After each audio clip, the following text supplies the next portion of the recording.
these are the kind of things I have a lot that I could be bitter about. But so far I've evaded that part of it. How could you have possibly avoided that bitterness? I mean, you were growing up and you were talking at the dinner table about the lynchings and just the day-to-day banalities that went on against black people. How could you not grow up bitter? It takes a strong personality, I think, and then the home training.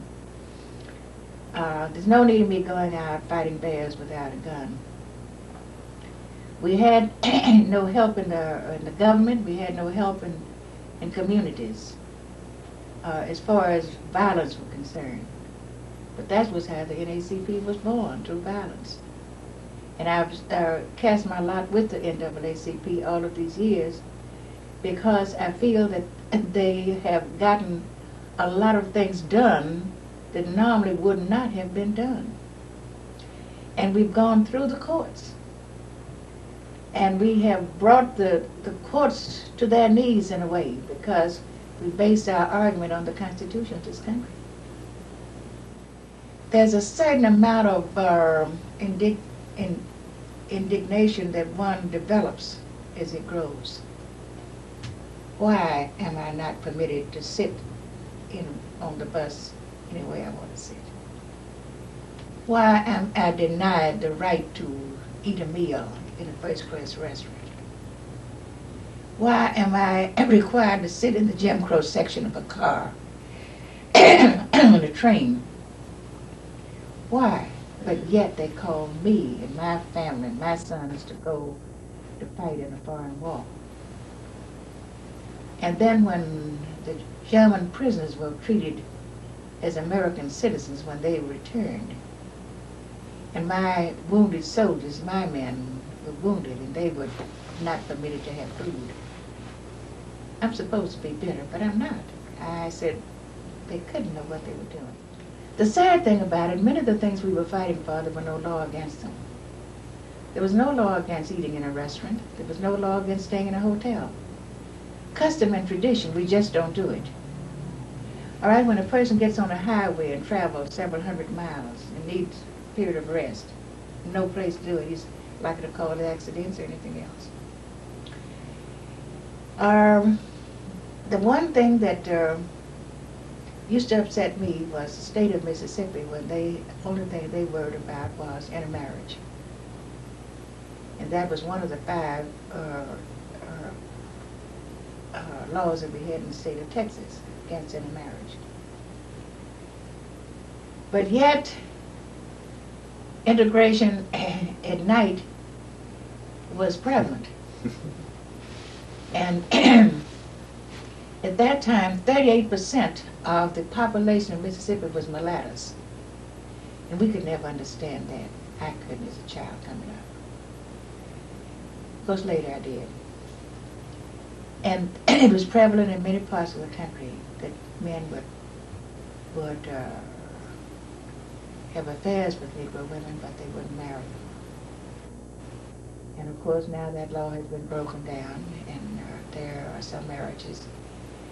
I think they, spur of the moment, they have not been analyzed or anything of that sort, as how well they would get along and things like that. It's just something new. There are some that are working, some that are getting along beautifully. Others aren't. In 1938, when a friend of mine by the name of Jeff Porter had received a summons to serve on the jury, and he went down, and they would not accept him. Here in Dallas. In Dallas, in Old Red. The Old Red Courthouse. And they told him, "You excuse." He said, "No," said I want to serve. And he didn't move. He stood there, just waited, maybe they'd make a decision. And 2 men walked up and caught him by each arm. Sheriffs or police? Or? We don't know who they were. They were just white men. And took him to the door and threw him out of Old Red. His head struck the pavement, and he became blind from the incident. He walked the streets of Dallas blind for 11 years prior to his death. But we tried to get, we sent him to New York to an eye specialist there, trying to get his eyesight back. But it didn't work. All right, the next week, another Negro was summoned. My friend Miss Dixon's husband. Right.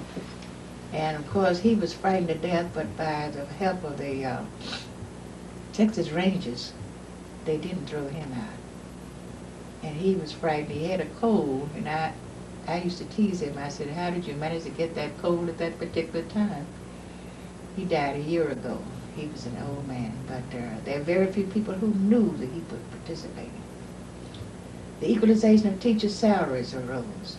And I had an interest there because my father had been and my mother had taught it all these years free of charge. Between black salaries and white salaries? Mhm.